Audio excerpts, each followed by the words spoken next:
ನಮಸ್ತೆ ವೀಕ್ಷಕರೇ, ಶುಭೋದಯ. ನೀವು ನೋಡ್ತಾ ಇದ್ದೀರಾ ಬೃಹತ್ ಜಾತಕಂ ವಿಶೇಷ ಜ್ಯೋತಿಷ್ಯ ನೇರ ಪ್ರಸಾರ ಕಾರ್ಯಕ್ರಮಕ್ಕೆ ಸ್ವಾಗತ. ನಾನು ಪ್ರವೀಣಿ ದಾಸ್. ವೀಕ್ಷಕರೇ, ನಿಮಗೆಲ್ಲ ಗೊತ್ತಿರೋ ಹಾಗೆ ನಮ್ಮ ಕಾರ್ಯಕ್ರಮದ ಮುಖಾಂತರವಾಗಿ ಪ್ರತಿ ಸಂಚಿಕೆಯಲ್ಲೂ ಕೂಡ ಅವತ್ತಿನ ಪಂಚಾಂಗ ಹೇಗಿರುತ್ತೆ, ಗ್ರಹಗತಿಗಳು ಯಾವ ರೀತಿಯಾಗಿರುತ್ತೆ, ಹಾಗೆ ದ್ವಾದಶ ರಾಶಿಗಳ ದಿನ ಭವಿಷ್ಯ ಯಾವ ರೀತಿಯಾಗಿರುತ್ತೆ, ಯಾವ ರಾಶಿಗೆ ಶುಭ, ಯಾರಿಗೆ ಅಶುಭ, ಆ ಸಮಸ್ಯೆಗಳಿಗೆ ಪರಿಹಾರ ಮಾರ್ಗಗಳು ಹೇಗಿರುತ್ತೆ, ಸೊ ಇದರ ಕುರಿತಾಗಿ ಒಂದಷ್ಟು ಮಾಹಿತಿ. ಹಾಗೆ ಇವತ್ತಿನ ದಿನ ವಿಶೇಷತೆಯಲ್ಲಿ ರಂಗೋಲಿಯ ವಿಶೇಷತೆ ಏನು, ರಂಗೋಲಿಯನ್ನು ನಾವು ಪ್ರತಿನಿತ್ಯವೂ ಕೂಡ ಮನೆಯ ಮುಂದೆ ಬೆಳಗ್ಗೆ ಹಾಕ್ತೀವಿ. ಸೊ ಇದರ ವಿಶೇಷತೆ ಏನು, ಇದರ ವಿಧಿವಿಧಾನಗಳನ್ನು ಯಾವ ರೀತಿ ಆಗಿರುತ್ತೆ, ಇನ್ನು ರಂಗೋಲಿಯನ್ನು ಯಾವ ಸಮಯದಲ್ಲಿ ಹಾಕಿದ್ರೆ ಒಳಿತಾಗುತ್ತೆ, ಇದರ ಕುರಿತಾಗಿ ಗುರುಜಿಯವರು ಇವತ್ತಿನ ನೇರ ಪ್ರಸಾರ ಕಾರ್ಯಕ್ರಮದ ಮುಖಾಂತರವಾಗಿ ಒಂದಷ್ಟು ಮಾಹಿತಿಯನ್ನು ನೀಡ್ತಾರೆ. ಈ ಎಲ್ಲ ಮಾಹಿತಿಯನ್ನು ನೀಡಲಿಕ್ಕೆ ಇವತ್ತು ನಮ್ಮೊಟ್ಟಿಗೆ ಇದ್ದಾರೆ ಆಧ್ಯಾತ್ಮಿಕ ಚಿಂತಕರು, ಖ್ಯಾತ ಜ್ಯೋತಿಷಿಗಳು ಆಗಿರುವಂತಹ ಶ್ರೀ ಆಚಾರ್ಯ ಗುರುಜಿಯವರು. ಮೊದಲನೇದಾಗಿ ಗುರುಜಿಯವ್ರನ್ನ ನಮ್ಮ ಕಾರ್ಯಕ್ರಮಕ್ಕೆ ಬರಮಾಡ್ಕೊಳ್ಳೋಣ. ಗುರುಗಳೇ ನಮಸ್ತೆ, ಕಾರ್ಯಕ್ರಮಕ್ಕೆ ಸ್ವಾಗತ. ನಮಸ್ತೆ. ಅಸ್ಮದ್ಗುರುಭ್ಯೋ ನಮಃ. ಅಖಂಡ ಮಂಡಲಾಕಾರಂ ವ್ಯಾಪ್ತಂ ಜ್ಞಾನ ಚರಾಚರಂ ತತ್ಪದಂ ದರ್ಶಿತಂ ಜ್ಞಾನ ತಸ್ಮೈ ಶ್ರೀ ಗುರವೇ ನಮಃ. ಜೈ ಶ್ರೀಮನ್ನಾರಾಯಣ. ಇನ್ನು ಗುರುಗಳೇ, ಮೊದಲನೇದಾಗಿ ಇವತ್ತಿನ ಪಂಚಾಂಗ ಹೇಗಿದೆ ತಿಳಿಸ್ಕೊಡಿ. ತಿಥಿ, ವಾರ, ನಕ್ಷತ್ರ, ಯೋಗ ಮತ್ತು ಕರಣಗಳು, ಈ 5 ಅಂಗಗಳನ್ನೇ ನಾವು ಪಂಚಾಂಗ ಅಂತ ಹೇಳುವಂಥದ್ದು. ದಿನನಿತ್ಯವೂ ಕೂಡ ಯಾರೆಲ್ಲ ಈ ಪಂಚಾಂಗಗಳನ್ನು ಶ್ರವಣವನ್ನು ಮಾಡ್ತಾರೆ, ಹಾಗೆ ಪಠಣವನ್ನು ಮಾಡ್ತಾರೆ, ಅವರಿಗೆ ಅನೇಕ ಫಲಗಳು ಸಿಗುತ್ತೆ, ಆ ದಿನ ಅಭಿವೃದ್ಧಿ ಆಗುತ್ತೆ ಅಂತಲೂ ಕೂಡ ಹೇಳ್ಬೋದು.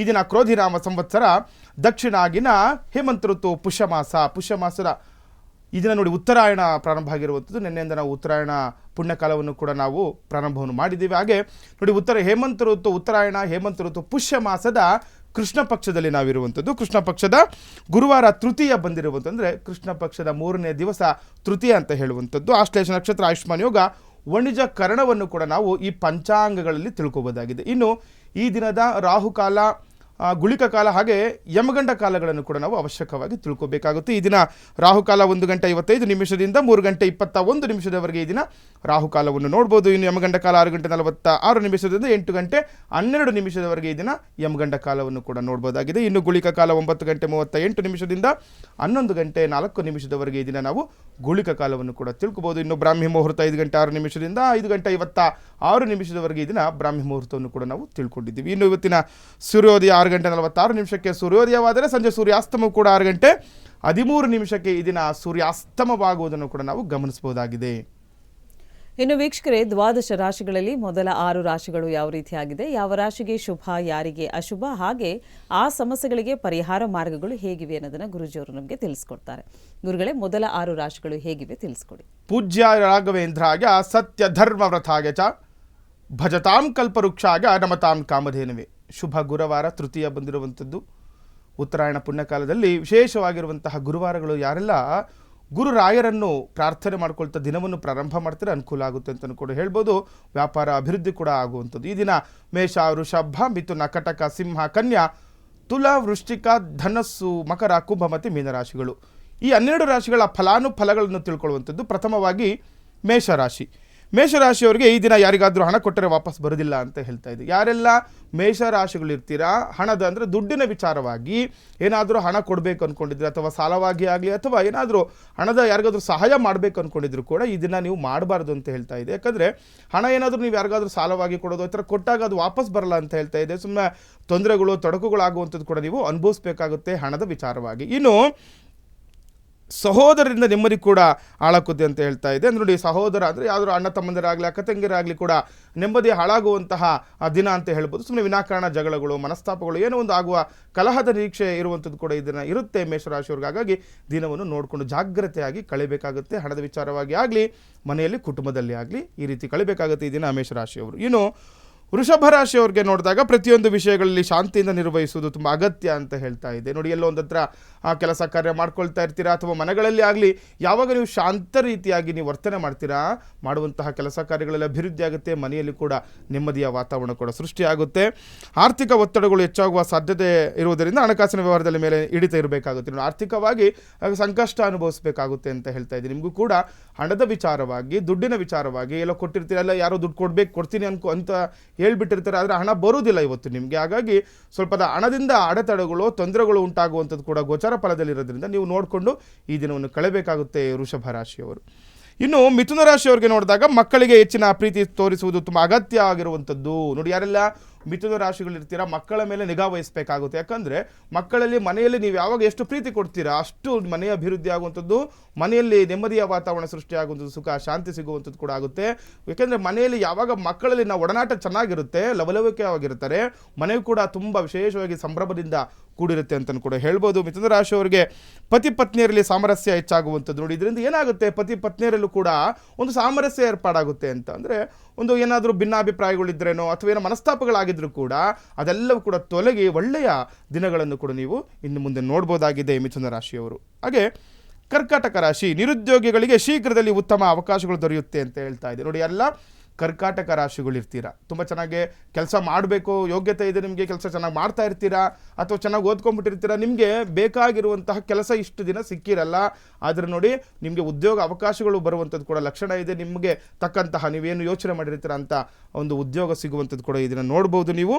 ಹಾಗೆ ದಿನಬಳಕೆಯ ವಸ್ತುಗಳ ವ್ಯಾಪಾರಿಗಳಿಗೆ ಹೆಚ್ಚು ಲಾಭ ಆಗಿರುವಂಥದ್ದು. ಯಾರೆಲ್ಲ ಕರ್ಕಾಟಕ ರಾಶಿಯವರು ಇರ್ತೀರ, ದಿನಬಳಕೆ ವಸ್ತುಗಳನ್ನು ವ್ಯಾಪಾರ ಮಾಡುವಂಥದ್ದು. ಅಂದರೆ ದಿನ ವಸ್ತು ಅಂದರೆ ಮನೆಗಳಿಗೆ ಪ್ರತಿನಿತ್ಯವೂ ಕೂಡ ನಾವೆಲ್ಲ ಏನು ಒಂದು ನಾವು ವಸ್ತುಗಳನ್ನು ನಾವು ಕೊಂಡುಕೊಳ್ತಾ ಇರ್ತೀವಿ. ಈ ರೀತಿ ಆ ದಿನಬಳಕೆ ವಸ್ತುಗಳನ್ನು ಯಾರೆಲ್ಲ ಮಾರಾಟಗಳನ್ನು ಮಾಡ್ತಾ ಇರ್ತೀರಾ ಅವರು ಹೆಚ್ಚಿನದಾಗಿ ಲಾಭವನ್ನು ಈ ದಿನ ನಿರೀಕ್ಷೆ ಮಾಡ್ಬೋದಾಗಿದೆ ಕಟಕ ರಾಶಿಯವರು. ಇನ್ನು ಸಿಂಹರಾಶಿ, ಈ ದಿನ ನೀವು ಅಂದುಕೊಂಡಿದ್ದನ್ನು ಸಾಧಿಸುತ್ತೀರಿ ಅಂತ ಹೇಳ್ತಾ ಇದ್ದೀವಿ. ಯಾರೆಲ್ಲ ಸಿಂಹ ರಾಶಿಗಳು ಇರ್ತೀರಾ, ಯಾವುದೇ ವಿಚಾರದಲ್ಲಿ ಆಗಲಿ, ನಿಮ್ಮ ಒಂದು ಮನೆಯಲ್ಲಿ ಆಗಲಿ ಅಥವಾ ವ್ಯಾಪಾರ ಉದ್ಯೋಗ ಕ್ಷೇತ್ರಗಳಲ್ಲಿ ಆಗಲಿ ಅಥವಾ ನಿಮ್ಮ ವೈಯಕ್ತಿಕ ವಿಚಾರದಲ್ಲಿ ಕೂಡ ಏನಾದರೂ ಒಂದು ಅಂದ್ಕೊಂಡಿದ್ರೆ ಇದನ್ನು ನೀವು ಸಾಧನೆ ಮಾಡ್ತೀರಾ. ಮುನ್ನುಗ್ಗಿ ಕೆಲಸ ಕಾರ್ಯಗಳನ್ನು ಮಾಡ್ಕೊಳ್ಳಿ. ಸಿಂಹರಾಶಿಯವರಿಗೆ ತುಂಬ ಅನುಕೂಲದ ದಿನ ಅಂತಲೂ ಕೂಡ ಹೇಳ್ಬೋದು. ಅನಿರೀಕ್ಷಿತವಾಗಿ ಹಣಕಾಸು ಪಡೆದುಕೊಳ್ಳುವ ಅವಕಾಶಗಳು ಕೂಡ ಸಹ ಇದೆ ಅಂತ ಹೇಳ್ತಾ ಇದ್ದೀವಿ ನೋಡಿ. ತುಂಬ ವಿಶೇಷವಾಗಿರುವಂಥ ಗುರು ರಾಯರನ್ನು ಕೂಡ ಪ್ರಾರ್ಥನೆ ಮಾಡ್ಕೊಳ್ತಾ ಈ ದಿನವನ್ನು ನೀವು ಪ್ರಾರಂಭ ಮಾಡಿ. ಸಿಂಹರಾಶಿಗಳು ಯಾರೆಲ್ಲ ಇದ್ದೀರಾ ತುಂಬ ವಿಶೇಷವಾಗಿರುವಂತಹ ದಿನ ಅಂತಲೂ ಕೂಡ ಹೇಳ್ಬೋದು. ಹಣದ ವಿಚಾರವಾಗಿ ಕೂಡ ಅವಕಾಶಗಳು ಹೆಚ್ಚಾಗುತ್ತೆ. ಅಂದರೆ ಏನು ಹಣ ಕೊಟ್ಟು ಕಳ್ಕೊಂಡ್ಬಿಟ್ಟಿರ್ತೀರಾ, ಬರ್ತಾ ಇರಲ್ಲ, ಅದು ಕೂಡ ಇವತ್ತು ಬಂದು ಕೈ ಸೇರುವಂತಹ ನಿರೀಕ್ಷೆ ಕೂಡ ನೀವು ಮಾಡ್ಬೋದು ಸಿಂಹರಾಶಿಯವರು. ಇನ್ನು ಕನ್ಯಾ ರಾಶಿಯವರಿಗೆ ನೋಡಿದಾಗ ಮನೆಗೆ ಬಂಧು ಮಿತ್ರರ ಆಗಮನ ಆಗುವಂಥದ್ದು. ಯಾರೆಲ್ಲ ಕನ್ಯಾ ರಾಶಿಗಳಿರ್ತೀರಾ ಮನೆಗೆ ಬಂಧು ಮಿತ್ರರ ಆಗಮನದ ನಿರೀಕ್ಷೆ ಮಾಡಬಹುದು. ಯಾರೋ ಒಬ್ಬರು ನಿಮಗೆ ಬೇಕಾಗಿರುವಂಥದ್ದು ತುಂಬ ಇಷ್ಟ ಮಿತ್ರರು ಬಂದು ಹೋಗುವಂತಹ ಲಕ್ಷಣಗಳು ಕೂಡ ಇರುವಂಥದ್ದು ಕನ್ಯಾ ರಾಶಿಯವರಿಗೆ. ಇನ್ನು ದೀರ್ಘಕಾಲದಿಂದ ಸಮಸ್ಯೆಗಳು ತೊಂದರೆಗಳು ನಿವಾರಣೆ ಆಗುತ್ತೆ ಅಂತಂದರೆ ದೀರ್ಘಕಾಲದ ಸಮಸ್ಯೆಗಳು ಅಂತ ಅಂದರೆ ಏನಾದರೂ ತುಂಬ ದಿವಸದಿಂದ ಯಾವುದೋ ಒಂದು ಆರೋಗ್ಯ ಸಮಸ್ಯೆ ಕಾಡ್ತಾ ಇರುತ್ತೆ ಅಥವಾ ಯಾವುದೋ ಒಂದು ಉದ್ಯೋಗ ಸಮಸ್ಯೆ, ನಿಮಗೆ ಕೆಲಸ ಸಿಗ್ತಾ ಇರಲ್ಲ, ಆ ಥರ ಏನಾದರೂ ಮನೇಲಿ ತೊಂದರೆ ಆಗಿರುವಂಥದ್ದು ಅಥವಾ ಮನೆಯಲ್ಲಿ ಏನೋ ಒಂದು ಮನಸ್ತಾಪಗಳಾಗ್ತಾ ಇರುತ್ತೆ, ಅವೆಲ್ಲ ಸಮಸ್ಯೆಗಳಿಗೂ ಕೂಡ ಕಡಿವಾಣ ಹಾಕುವಂಥದ್ದು, ಪರಿಹಾರ ಸಿಗುವಂಥದ್ದು ಕೂಡ ಈ ದಿನ ಆಗುತ್ತೆ ಕನ್ಯಾ ರಾಶಿಯವ್ರಿಗೆ. ಇನ್ನು ತುಲಾ ರಾಶಿಯವ್ರಿಗೆ ನೋಡಿದಾಗ ಗುರುಗಳೇ, ವೀಕ್ಷಕರೇ, ಇವತ್ತಿನ ಕಾರ್ಯಕ್ರಮದ ಮುಖಾಂತರವಾಗಿ ಒಂದಷ್ಟು ಮಾಹಿತಿಯನ್ನು ಗುರುಗಳು ನಮಗೆ ನೀಡ್ತಾ ಇದ್ದಾರೆ. 12 ರಾಶಿಗಳ ಮೊದಲ 6 ರಾಶಿಗಳು ಯಾವ ರೀತಿಯಾಗಿತ್ತು, ಯಾವ ರಾಶಿಗೆ ಶುಭ, ಯಾರಿಗೆ ಅಶುಭ ತಿಳ್ಕೊಂಡಿದ್ದಾಯಿತು. ಇನ್ನುಳಿದ 6 ರಾಶಿಗಳ ಫಲಾನುಫಲ ಹೇಗಿದೆ ಅಂತ ಗುರುಜಿಯವರು ತಿಳಿಸ್ಕೊಡ್ತಾರೆ. ವೀಕ್ಷಕರೇ, 12 ರಾಶಿಗಳ ದಿನ ಭವಿಷ್ಯ ಹೇಗಿದೆ ಅಂತ ಗುರುಜಿಯವರು ನಮಗೆ ತಿಳಿಸ್ಕೊಟ್ಟಿದ್ದಾರೆ. ಇನ್ನುಳಿದ 6 ರಾಶಿಗಳು ಹೇಗಿವೆ, ಯಾವ ರಾಶಿಗೆ ಶುಭ, ಯಾರಿಗೆ ಅಶುಭ, ಹಾಗೆ ಆ ಸಮಸ್ಯೆಗಳಿಗೆ ಪರಿಹಾರಗಳು ಹೇಗಿವೆ ಅಂತ ಗುರುಜಿಯೊಟ್ಟಿಗೆ ನಾವು ಮಾತಾಡೋಣ.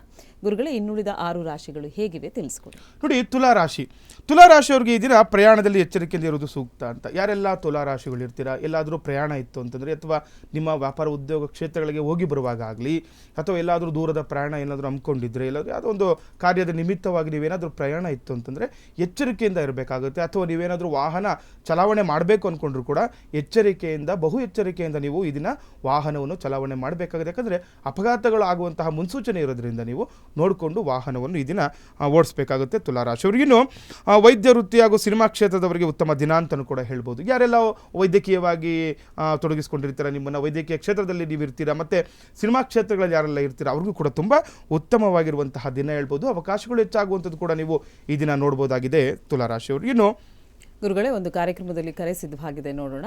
ವೀಕ್ಷಕರೇ, ಮೊದಲನೇ ಕರೆ ಹೀಗಿದೆ. ಹಲೋ, ನಮಸ್ತೆ. ಹಲೋ, ನಮಸ್ತೆ ಮೇಡಮ್. ಯಾವ ಊರಿಂದ ಕರೆ ಮಾಡ್ತಿದ್ದೀರಾ ಸರ್? ನಿಮ್ಮ ಹೆಸರು? ನಾವು ದುರ್ಗೆ ಅಂದ್ಬಿಟ್ಟು ಹೊಳಲ್ಕೆರೆಯಿಂದ. ಓಕೆ, ಯಾರ ಬಗ್ಗೆ ಕೇಳಬೇಕಾಗಿತ್ತು? ನನ್ನ ಅಪ್ಪ ಅಮ್ಮನ ಬಗ್ಗೆ ಕೇಳಬೇಕಾಗಿತ್ತು. ಯಾರಾದ್ರೂ ಒಬ್ರು ಬಗ್ಗೆ ಕೇಳಕ್ಕೆ ಅವಕಾಶವಿದೆ. ಯಾರ ಬಗ್ಗೆ ಕೇಳ್ತಿದ್ದೀರಾ? ಅವ್ರದ್ದು ಡೇಟ್ ಆಫ್ ಅಪ್ಪ ಬರ್ತ್? ಅಪ್ಪ ಓಕೆ, ಅವ್ರದ್ದು ಡೇಟ್ ಆಫ್ ಬರ್ತ್ ಇದೆಯಾ? 1960. 1960. ಅಕ್ಟೋಬರ್ 23. ಅಕ್ಟೋಬರ್ 23. ಓಕೆ, 23/10/63. ಹೌದು. ಓಕೆ, ಸಮಯ ಹೇಳಿ. ಸಮಯ ಮಧ್ಯಾಹ್ನ 1:30. ಓಕೆ, ನಿಮ್ಮ ತಂದೆ ಹೆಸರು? ಶ್ರೀನಿವಾಸ್ ಅಂತ. ಯಾವ ಊರಲ್ಲಿ ಹುಟ್ಟಿರೋದು ಅಂತ ಗೊತ್ತಿದೆಯಾ? ಅವರು ಚಿತ್ರದುರ್ಗ. ಓಕೆ, ಗುರುಜಿ ಇದ್ದಾರೆ, ಪ್ರಶ್ನೆ ಏನಿದೆ ಕೇಳಿ ಸರ್. ನಮಸ್ತೆ, ಗುರುಗಳೇ, ಹೇಳಿ ನಮಸ್ಕಾರ. ಹೇಳಿ. ಅವ್ರ ಆರೋಗ್ಯದ ಬಗ್ಗೆ ಕೇಳ್ಬೇಕಾಗಿತ್ತು. ಓಕೆ, ಇವಾಗ ಅಂದ್ರೆ ಆರೋಗ್ಯ ಸಮಸ್ಯೆ ಆಗ್ತಾ ಇದಾ? ಏನೋ ಸಮಸ್ಯೆ ಆಗ್ತಾ ಇಲ್ಲ, ಬಟ್ ಅವ್ರು ಏನೋ ಹೇಳ್ಕೊಳ್ತಾ ಇಲ್ಲ. ತುಂಬಾ ಏನೇ ಆರೋಗ್ಯ ಸಮಸ್ಯೆ ಬಂದ್ರು ಕೂಡ ಅವ್ರು ಹೇಳ್ಕೊಳೋದೇ ಇಲ್ಲ. ಹಂಗಾಗಿ ಅವ್ರ ಬಗ್ಗೆ ಏನಾದ್ರು ಗಮನ ಹರಿಸ್ಬೇಕಾ ಏನು ಮುಂದಿನ ದಿನಗಳಲ್ಲಿ ಅಂತ ಸ್ವಲ್ಪ ಕೇಳ್ಬೇಕಾಗಿತ್ತು. ಇಲ್ಲ, ಏನು ತಲೆ ಕೆಡಿಸ್ಕೊಳ್ಳೋ ಅವಶ್ಯಕತೆ. ನಿಮ್ಗೆ ಎಷ್ಟು ದಿನದಿಂದ ಈ ತರ ಅನಿಸ್ತಾ ಇದೆ, ಈ ತರ ಆರೋಗ್ಯ ಸಮಸ್ಯೆ ಇದೆ ಅಂತ? ಈಗ ಒಂದ್ 6 ತಿಂಗಳಿಂದ ಅಂದ್ರೆ ನಿಮ್ಮ ಹತ್ರ ಅವ್ರು ಹೇಳ್ಕೊಳ್ತಾ ಇಲ್ವಾ? ಅವ್ರು ಏನ್ ಹೇಳ್ಕೊಳ್ತೀರಾ, ಜ್ವರ ಬಂದ್ರು ಕೂಡ 2-3 ದಿನ ಜ್ವರಗಳಿದ್ರು ಕೂಡ ಅವ್ರು ಏನೇ ಹೇಳ್ಕೊಳ್ಳೋದಿಲ್ಲ. ಹಾಸ್ಪಿಟ್ಲ್ಗೆ ಹೋಗ್ ಬಂದೆ ಅಂತ ಸುಳ್ಳು ಹೇಳ್ತಾರೆ, ಟ್ಯಾಬ್ಲೆಟ್ ತಗೊಂಡೆ ಅಂತಾರೆ, ಏನೋ ಅವ್ರ ಬಗ್ಗೆ ಕೇರ್ ಮಾಡಲ್ಲ. ಓಕೆ, ಅದಕ್ಕೆ ಮುಂದಿನ ದಿನಗಳಲ್ಲಿ ಅವ್ರ ಹತ್ರ ಏನಾದ್ರು ಇದೆಯಾ?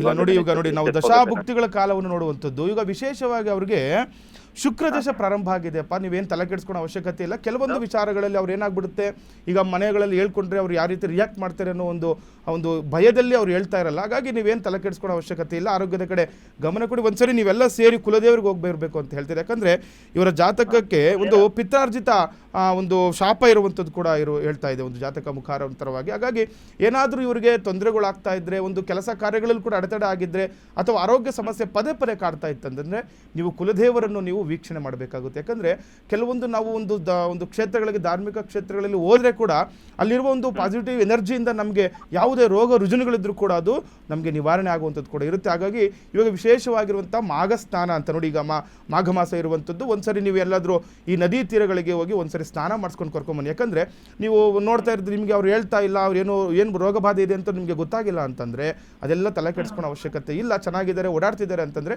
ಒಂದು ಸಾರಿ ಈ ವರ್ಷ ತುಂಬ ಚೆನ್ನಾಗಿರುವಂಥದ್ದು. ಯಾಕಂದರೆ ಕುಂಭಮೇಳ ಕೂಡ ನಡೀತಿರುವಂಥದ್ದು. ಹಾಗಾಗಿ ಈ ಒಂದು ಸಮಯಗಳಲ್ಲಿ ನೀವು ಒಂದು ನದಿ ಸ್ನಾನವನ್ನು ಮಾಡಿಸ್ಕೊಳ್ಳಿ. ಅಂದರೆ ನೀವು ಫ್ಯಾಮಿಲಿ ಸಮೇತ ಹೋಗಿ ಒಂದು ಯಾವುದಾದ್ರೂ ನದಿಯಲ್ಲಿ ಸ್ನಾನ ಮಾಡಿಸ್ಕೊಂಡು ಬನ್ನಿ, ತುಂಬ ವಿಶೇಷವಾಗಿ ಫಲಗಳು ಸಿಗುವಂಥದ್ದಪ್ಪ. ಕಾರ್ಯಕ್ರಮಕ್ಕೆ ಕರೆ ಮಾಡಿದ್ದಕ್ಕಾಗಿ ಧನ್ಯವಾದಗಳು. ನಿಮ್ಮ ಸಮಸ್ಯೆನ ಆಲಿಸಿ ಅದಕ್ಕೆ ತಕ್ಕಂಥ ಪರಿಹಾರ ಮಾರ್ಗವನ್ನು ಗುರುಜಿಯವರು ತಿಳಿಸ್ಕೊಟ್ಟಿದ್ದಾರೆ. ಹೆಚ್ಚಿನ ಮಾಹಿತಿ ಬೇಕು ಅಥವಾ ನೇರವಾಗಿ ಬಂದು ಗುರುಜಿಯವ್ರನ್ನ ಭೇಟಿಯಾಗಬೇಕು ಅಂದರೆ ನಿಮ್ಮ ಟಿವಿ ಸ್ಕ್ರೀನ್ ಮೇಲೆ ಕಾಣ್ತಾ ಇರುವಂಥ ನಂಬರ್ಗೆ ಕರೆ ಮಾಡಿ ಒಂದು ಅಪಾಯಿಂಟ್ಮೆಂಟ್ನ ಫಿಕ್ಸ್ ಮಾಡಿಕೊಂಡು ತದನಂತರ ಗುರುಜಿಯವ್ರನ್ನ ಭೇಟಿಯಾಗಲಿಕ್ಕೆ ಅವಕಾಶವಿದೆ. ಇನ್ನು ದ್ವಾದಶ ರಾಶಿಗಳಲ್ಲಿ ತುಲಾ ರಾಶಿವರೆಗೂ ಗುರುಜಿಯವರು ನಮಗೆ ತಿಳಿಸ್ಕೊಟ್ಟಿದ್ದಾರೆ. ಮುಂದಿನ ರಾಶಿ ಹೇಗಿದೆ ತಿಳ್ಕೊಳ್ಳೋಣ. ಗುರುಗಳೇ, ಮುಂದಿನ ರಾಶಿ ನೋಡಿ. ಮುಂದಿನ ರಾಶಿ ವೃಶ್ಚಿಕ ರಾಶಿ. ನಿಮ್ಮ ವಿರೋಧಿಗಳು ನಿಮ್ಮ ಸ್ನೇಹ ಬಯಸಿ ಬರುತ್ತಾರೆ ಅಂತ ಹೇಳ್ತಾ ಇದೆ. ಯಾರೆಲ್ಲ ವೃಶ್ಚಿಕ ರಾಶಿಗಳಿರ್ತೀರಾ ನೋಡ್ಕೋಬೇಕು. ವಿರೋಧಿಗಳು ನಿಮ್ಮ ಸ್ನೇಹವನ್ನು ಬಯಸಿ ಬರ್ತಾರೆ ಅಂತ ನೋಡಿ. ಅದು ಒಳ್ಳೆದಕ್ಕಾಗ್ಬೋದು ಅಥವಾ ಕೆಟ್ಟದ್ದಕ್ಕಾಗ್ಬೋದು. ನಿಮ್ಮ ಯೋಚನಾ ಶಕ್ತಿ ಬಿಟ್ಟಿರುವಂಥದ್ದು. ಯಾಕಂದರೆ ಈಗ ಹಿತಶತ್ರುಗಳಂತ ನಾವು ಕರಿತಾ ಇರ್ತೀವಿ, ಅವ್ರ ಹತ್ರ ತುಂಬ ಜಾಗೃತರಾಗಿರಬೇಕಾಗುತ್ತೆ. ಈ ಒಂದು ವಿಷಯದಲ್ಲಿ ತುಂಬ ಜಾಗ್ರತೆಯಿಂದ ಇದನ್ನ ನಿರ್ಧಾರವನ್ನು ಮಾಡ್ಕೊಳ್ಳಿ. ನಿಮ್ಮ ಶತ್ರುಗಳೇ ನಿಮ್ಮನ್ನು ಅರಸಿ ಬರುವಂಥದ್ದು ಕೂಡ ಇದನ್ನು ಇರುವಂಥದ್ದು ಗೋಚಾರ ಫಲದಲ್ಲಿ.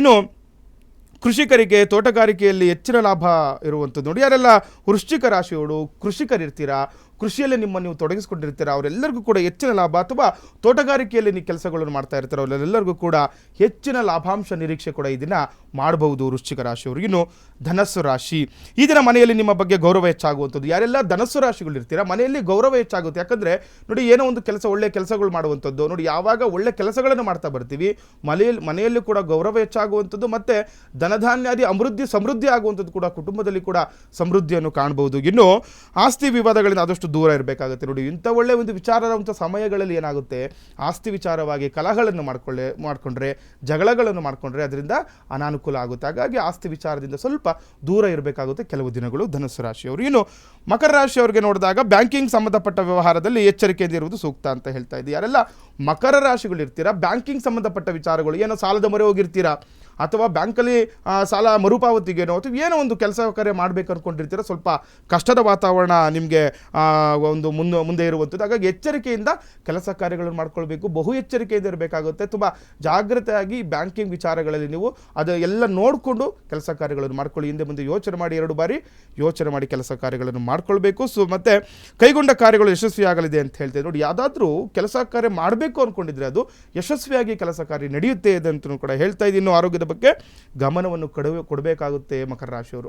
ಅವಶ್ಯಕವಾಗಿ ಆರೋಗ್ಯದ ಕಡೆ ಹೆಚ್ಚಿನದಾಗಿ ಗಮನವನ್ನು ಕೊಡಿ. ಏನೋ ಸಣ್ಣ ಪುಟ್ಟ ನಿಮಗೆ ಆರೋಗ್ಯ ಸಮಸ್ಯೆ ಕಂಡರೂ ಕೂಡ ಅದಕ್ಕೆ ತಕ್ಕಂತಹ ಪರಿಹಾರಗಳನ್ನು ಅವಶ್ಯಕವಾಗಿ ಮಾಡಿಕೊಳ್ಬೇಕು ಮಕರ ರಾಶಿಯವರು. ಇನ್ನು ಕುಂಭರಾಶಿ, ಹೊಸ ಯೋಜನೆಗಳಿಗೆ ತಯಾರಿ ಮತ್ತು ಅನುಷ್ಠಾನಗಳಿಗೆ ಒಳ್ಳೆಯ ಸಮಯ ಅಂತ ಹೇಳ್ತಾ ಇದ್ದೆ. ಕುಂಭರಾಶಿಯವರು ನೋಡಿ, ಏನಾದರೂ ಹೊಸದಾಗೆ ಪ್ರಯತ್ನ ಮಾಡಬೇಕು ಅಂದ್ಕೊಂಡಿದ್ರೆ, ಹೊಸ ಕೆಲಸ ಮಾಡುವಂಥದ್ದು, ಅಥವಾ ಯಾವುದೋ ಒಂದು ಹೊಸ ಉದ್ಯೋಗ ಪ್ರಾರಂಭ ಮಾಡುವಂಥದ್ದು, ಅಥವಾ ವ್ಯವಹಾರಗಳನ್ನು ಪ್ರಾರಂಭ ಮಾಡುವಂಥದ್ದು, ಈ ರೀತಿ ಏನಾದರೂ ಇದ್ದರೆ ಮನಸ್ಸಲ್ಲಿದ್ದರೆ ಅದನ್ನು ಮುಂದಕ್ಕೆ ತಗೊಂಡು ಹೋಗಬೇಕು. ಮಾಡ್ಕೊಳ್ಳಿ, ನಿಮಗೆ ಅನುಕೂಲದ ವಾತಾವರಣ ಕೂಡ ಸೃಷ್ಟಿಯಾಗುತ್ತೆ ಕುಂಭರಾಶಿಯವರಿಗೆ. ಇನ್ನು ಪತ್ರಿಕಾ ರಂಗದಲ್ಲಿ ಕಾರ್ಯನಿರ್ವಹಿಸುವವರಿಗೆ ಗೌರವ ದೊರೆಯಲಿದೆ ಅಂತ ಕೂಡ ಹೇಳ್ತಾ ಇದ್ದೆ. ಯಾರೆಲ್ಲ ಈ ಕುಂಭರಾಶಿಯವರು ಪತ್ರಿಕೋದ್ಯಮದಲ್ಲಿ ನಿಮ್ಮನ್ನು ನೀವು ತೊಡಗಿಸ್ಕೊಂಡಿರ್ತೀರಾ, ಅದರಲ್ಲಿ ಕೆಲಸ ಕಾರ್ಯಗಳನ್ನು ಮಾಡ್ಕೊಳ್ತಿರ್ತೀರಾ, ಅವರೆಲ್ಲರಿಗೂ ಕೂಡ ತುಂಬ ಗೌರವ ಹೆಚ್ಚಾಗುವಂಥದ್ದು ಕೂಡ ಇದನ್ನು ನೋಡ್ಬೋದು ಕುಂಭರಾಶಿಯವರಿಗೆ. ಇನ್ನು ಕಡೆಯ ರಾಶಿ ಮೀನರಾಶಿ. ನೋಡಿ, ಮುಖ್ಯ ಕೆಲಸವೊಂದಕ್ಕೆ ಪ್ರಯತ್ನದಲ್ಲಿ ನಿಮಗೆ ಹೆತ್ತವರ ನೆರವು ಸಿಗುವಂಥದ್ದು. ನೋಡಿ, ಮೀನರಾಶಿಯವರು ತುಂಬ ವಿಶೇಷವಾಗಿರುವಂತಹ ಕೆಲಸ, ಅದು ಯಾವುದಾದ್ರೂ ಆಗಿರ್ಬೋದು, ಮದುವೆ ವಿಚಾರದಲ್ಲಿ ಆಗಲಿ, ನಿಮ್ಮ ಕೆಲಸದ ವಿಚಾರದಲ್ಲಿ ಆಗಲಿ, ಅಥವಾ ಒಂದು ವಿದೇಶ ಪ್ರಯಾಣದ ವಿಚಾರದಲ್ಲಿ ಆಗಲಿ, ಹೆತ್ತವರ ಅನುಗ್ರಹದಿಂದ ನಿಮಗೆ ಅನುಕೂಲ ಆಗುತ್ತೆ ಅಂತ. ಹಾಗಾಗಿ ಹಿರಿಯರನ್ನು ಗೌರವಿಸಬೇಕು ಅಂತ ಹೇಳ್ತಾ ಇರುತ್ತೆ. ಮನೆಯವರ ಅವರ ಅನುಗ್ರಹದಿಂದ ನಿಮಗೆ ಮಾಡುವಂತಹ ಕೆಲಸ ಕಾರ್ಯ ಎಲ್ಲವೂ ಕೂಡ ಯಶಸ್ವಿಯಾಗುತ್ತೆ, ನೆರವು ಕೂಡ ಸಿಗುವಂಥದ್ದು. ದೂರದ ಪ್ರಯಾಣ ಎದುರಾಗುವ ಸಾಧ್ಯತೆ ಕೂಡ ಹೆಚ್ಚಾಗಿರುವಂಥದ್ದು. ನೋಡಿ, ಮೀನರಾಶಿಯವರಿಗೆ ದೂರದ ಪ್ರಯಾಣ ಕೂಡ ಮುಂದೆ ನಿಮಗೆ ಇರುವಂಥದ್ದು ಕೂಡ ನೋಡ್ಕೋಬೇಕು. ಹಾಗೆ ಪ್ರಯಾಣದಲ್ಲಿ ಎಚ್ಚರಿಕೆಯಿಂದ ಕೆಲಸ ಕಾರ್ಯಗಳನ್ನು ಮಾಡ್ಕೊಳ್ಳಿ, ಅನುಕೂಲ ಆಗುತ್ತೆ ಮೀನರಾಶಿಯವರಿಗೆ. ಕಾರ್ಯಕ್ರಮದಲ್ಲಿ ಇನ್ನೊಂದು ಕರೆ ಸಿದ್ಧವಾಗಿದೆ. ವಿನಯ್ ಅವರು ಹುಬ್ಬಳ್ಳಿಯಿಂದ ಕರೆ ಮಾಡಿದ್ದಾರೆ. ನಮಸ್ತೆ. ಮೇಡಮ್ ನಮಸ್ಕಾರ ರೀ. ಓಕೆ, ಸ್ವಲ್ಪ ಜೋರಾಗಿ ಮಾತಾಡಿ ಸರ್. ಯಾರ ಬಗ್ಗೆ ಕೇಳಬೇಕಾಗಿತ್ತು? ನಮಸ್ಕಾರ ಮೇಡಮ್. ಯಾರ ಬಗ್ಗೆ ಕೇಳಬೇಕಾಗಿತ್ತು? ಮೇಡಮ್ ನಮ್ಮ ಮದುವೆ ಬಗ್ಗೆ ಕೇಳಬೇಕಿತ್ರಿ.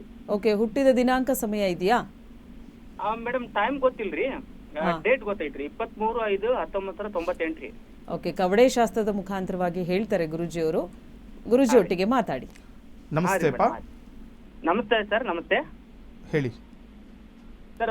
ನಮ್ಮ ಮನ್ಯಾಗ ಮದುವೆ ಮಾಡಾಕಂತಾರಿ. ನನಗ ಮನೇಲಿರೋ ಒಂದು ರಿಲೇಶನ್ಶಿಪ್ ಅಲ್ಲಿ ಮದ್ವೆಗೆ ಇಷ್ಟ ಇಲ್ಲ, ಆದ್ರ ಹೊರಗಿಂದ ಇಷ್ಟ ಐತ್ರಿ. ಹೆಂಗ ಏನ್ ಮಾಡ್ಬೇಕ್ರಿ ಇದಕ್ಕ? ಅಲ್ಲಲ್ಲ, ಇವಾಗ ಈಗೇನು ಗೊತ್ತಾ, ಈಗ ನಿಮಗೆ ನಿಮ್ಮ ನಕ್ಷತ್ರ ರಾಶಿ ಗೊತ್ತಿದೆಯಾ? ಅದು ಗೊತ್ತಿಲ್ಲ. ಮೇಷ ರಾಶಿ ರೀ. ಮೇಷರಾಶಿ. ಓಕೆ, ನೋಡಿ, ಮೇಷರಾಶಿಯವರಿಗೆ ತುಂಬ ಒಳ್ಳೆಯ ಫಲಗಳಿರುವಂಥದ್ದು. ನೀವು ಹೇಳ್ತಾ ಇದ್ದೀರಾ ನಿಮಗೆ ಮನೇಲಿ ನೋಡಿರೋದು ಇಷ್ಟ ಇಲ್ಲ, ನೀವು ಬೇರೆ ಕಡೆ ಹೊರಗಡೆ ಮಾಡ್ಕೋಬೇಕು ಅನ್ಕೊಳ್ತಾ ಇದ್ದೀರಾ? ನೋಡಿ, ಇದರಿಂದ ತುಂಬ ಅನಾನುಕೂಲ ಆಗುವಂಥದ್ದು. ಯಾಕಂದರೆ ನೋಡಿ, ಈ ದಿನ ನೀವು ಕೇಳ್ತಿರೋ ಒಂದು ಸಮಯ ನೋಡಿ ಹೇಳ್ತಿರುವಂಥದ್ದು, ಯಾವಾಗ ಮನೆಯವರ ಇಷ್ಟರ ಮುಖಾಂತರವಾಗಿ ಮದುವೆ ಕಾರ್ಯಗಳನ್ನು ನಾವು ಭಾಗವಹಿಸ್ತೀವಿ, ನಮಗೆ ಅನುಕೂಲ ಆಗುತ್ತೆ. ಆದರೆ ಮೇಷರಾಶಿಯವರಿಗೆ ನೋಡಿ ಏನಾಗುತ್ತೆ ಗೊತ್ತಾ, ಮೂರನೆಯ ವ್ಯಕ್ತಿಯಿಂದ ನೋಡಿ, ನೀವು ಯಾವತ್ತೂ ಕೂಡ ಸ್ನೇಹಿತರಿಂದ ತುಂಬ ಹುಷಾರಾಗಿರಬೇಕಾಗುತ್ತೆ. ಯಾಕಂದರೆ ಅವರಿಂದ ತೊಂದರೆಗಳು ಅನುಭವಿಸ್ತಾ ಇರ್ತಾರೆ. ಹಾಗಾಗಿ ಮನೆಯವರ ಮಾತುಗಳನ್ನು ಕೇಳ್ಕೊಳ್ಳಿ, ಅನುಕೂಲ ಆಗುತ್ತೆ. ಮನೆಯಲ್ಲಿ ಏನು ನೋಡಿದರೆ ಅದರಲ್ಲೇ ನೀವು ಮುಂದುವರೆದ್ರೆ ನಿಮಗೆ ಅನುಕೂಲ ಆಗುವಂಥದ್ದು. ಯಾಕಂದರೆ ಸ್ವಲ್ಪ ಯೋಚನೆ ಮಾಡಿ, ಹಿಂದೆ ಮುಂದೆ ಯೋಚನೆ ಮಾಡಿ ನಿರ್ಧಾರಗಳನ್ನು ತಗೊಳ್ಬೇಕಾಗುತ್ತೆ. ನಿಮ್ಮ ಒಂದು ಜಾತಕದ ರೀತಿ ನೋಡಬೇಕು ಅಂತಂದರೆ ನೋಡಿ, ಈಗ ನಾವು ಮೇಷರಾಶಿ ಅಂತ ಹೇಳ್ತಾ ಇದ್ದೀರಾ. ಮೇಷರಾಶಿಯವರಿಗೆ ನಾವು ಸಾಮಾನ್ಯವಾಗಿ ಈ ವರ್ಷ ಇರುವಂಥದ್ದು ಮದುವೆ ಕಂಕಣ ಕೂಡಿ ಬಂದೇ ಬರುತ್ತೆ ಅಂತ ನಾವು ಸಾಮಾನ್ಯವಾಗಿ ಮುಂಚೆಯಿಂದ ಕೂಡ ಹೇಳ್ತಾ ಇದ್ದೀವಿ. ಈ ವರ್ಷ ಮಾರ್ಚ್ ನಂತರ ನಿಮಗೆ ತುಂಬ ವಿಶೇಷವಾಗಿರುವ ಫಲಗಳಿರುವಂಥದ್ದು. ಆದಷ್ಟು ಬೇಗ ಮದುವೆ ಕಾರ್ಯದಲ್ಲಿ ನೀವು ತೊಡಗಿಸ್ಕೊಳ್ಳಿ, ನಿಮಗೆ ಅನುಕೂಲ ಆಗುತ್ತಪ್ಪ. ಕಾರ್ಯಕ್ರಮಕ್ಕೆ ಕರೆ ಮಾಡಿದ್ದಕ್ಕಾಗಿ ಧನ್ಯವಾದಗಳು. ಗುರುಜಿಯವ್ರನ್ನ ನೀವು ನೇರವಾಗಿ ಒಂದ್ಸಲಿ ಬಂದು ಮಾತಾಡಬೇಕು ಅನ್ನೋದಾದರೆ ನೀವು ಮಾಡಬೇಕಾಗಿರೋದು ಇಷ್ಟೇ.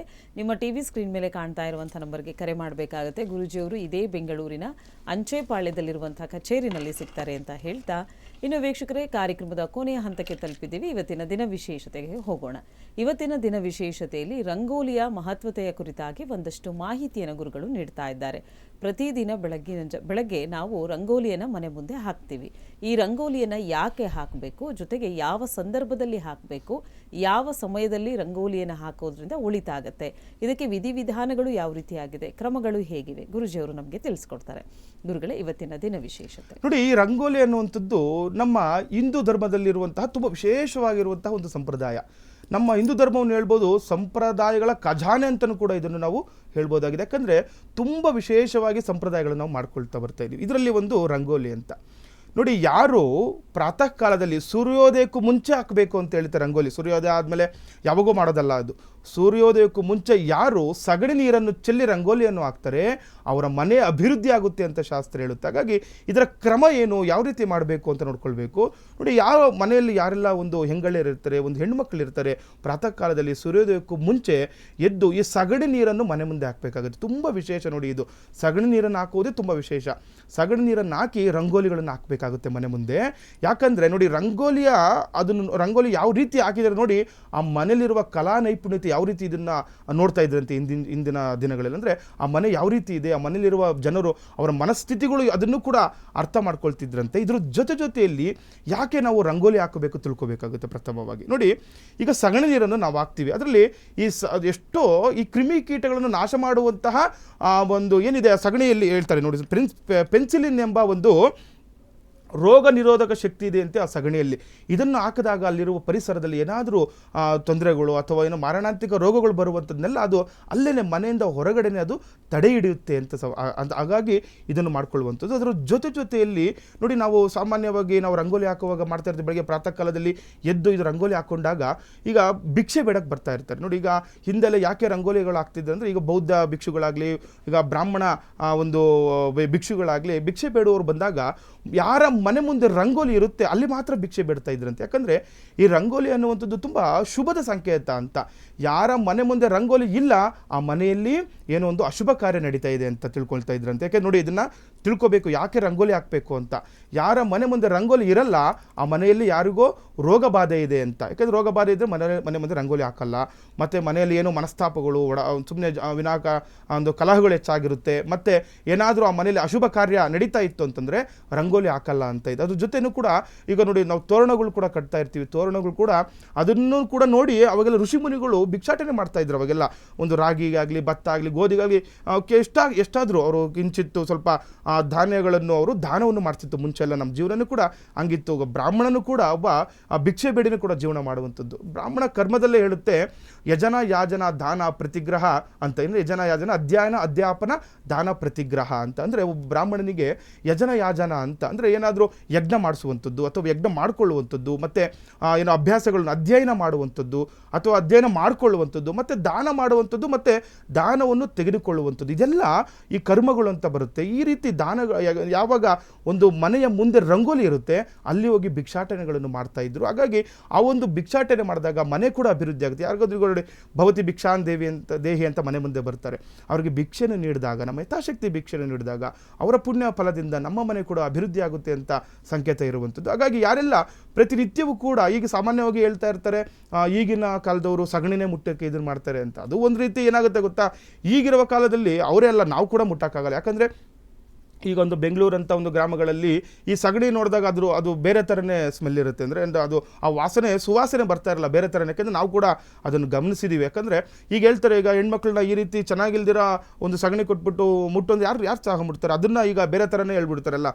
ಈಗಿನ ಕಾಲದಲ್ಲಿ ಯಾರು ಸಗಣಿ ಮುಟ್ಟಲ್ಲ, ಅದು ಇದು ಅನ್ನಲ್ಲ, ತಪ್ಪೋದು. ಆದರೆ ಈ ಹಳ್ಳಿ ಕಡೆ ಹೋದಾಗ ಅದು ತುಂಬ ಚೆನ್ನಾಗಿ ನೋಡಿ, ಸಗಣಿ ಮುಟ್ಟಿದ್ರೆ ಸಾಕೋದು ಸುವಾಸನೆ ಬರ್ತಾ ಇರುತ್ತೆ. ಆದರೆ ಕೆಲವೊಂದು ಕಡೆ ಅದು ಚೆನ್ನಾಗಿರಲ್ಲ. ಈಗಿರೋ ಆಹಾರ ಪದ್ಧತಿ ಕೂಡ ಚೆನ್ನಾಗಿದೆ ಹಸುಗಳಿಗೆ, ಆ ರೀತಿ ತೊಂದರೆಗಳಾಗಿರುವಂಥದ್ದು. ಯಾರೆಲ್ಲ ಪ್ರಾತಃ ಕಾಲದಲ್ಲಿ ಈ ರೀತಿ ಕೆಲಸ ಕಾರ್ಯಗಳನ್ನು, ರಂಗೋಲಿಗಳನ್ನು ಮನೆ ಮುಂದೆ ಹಾಕೊಳ್ತಾರೆ, ಶುಭಪ್ರದ ಆಗುತ್ತೆ, ಅನುಕೂಲ ಆಗುತ್ತೆ ಅಂತಲೂ ಕೂಡ ಹೇಳ್ಬೋದು. ಗುರುಗಳೇ, ಇದುವರೆಗೂ ಕಾರ್ಯಕ್ರಮದಲ್ಲಿ ಭಾಗವಹಿಸಿ ಸಾಕಷ್ಟು ಮಾಹಿತಿಯನ್ನು ತಿಳಿ ಹೇಳಿದ್ದೀರಾ, ಧನ್ಯವಾದಗಳು. ಲೋಕ ಸಮಸ್ತ ಸುಖಿನೋ ಭವಂತು, ಸಮಸ್ತ ಸನ್ಮಂಗಳಾನಿ ಭವಂತು. ಹರೇ ಶ್ರೀನಿವಾಸ. ವೀಕ್ಷಕರೇ, ಇವತ್ತಿನ ಕಾರ್ಯಕ್ರಮ ಎಲ್ಲರಿಗೂ ಇಷ್ಟವಾಗಿದೆ ಅಂತ ಭಾವಿಸ್ತಾ ಕಾರ್ಯಕ್ರಮವನ್ನು ಮುಕ್ತಾಯಗೊಳಿಸ್ತಾ ಇದ್ದೀವಿ. ಮತ್ತೆ ನಿಮ್ಮ ಭೇಟಿ ಮುಂದಿನ ಸಂಚಿಕೆಯಲ್ಲಿ. ಧನ್ಯವಾದಗಳು.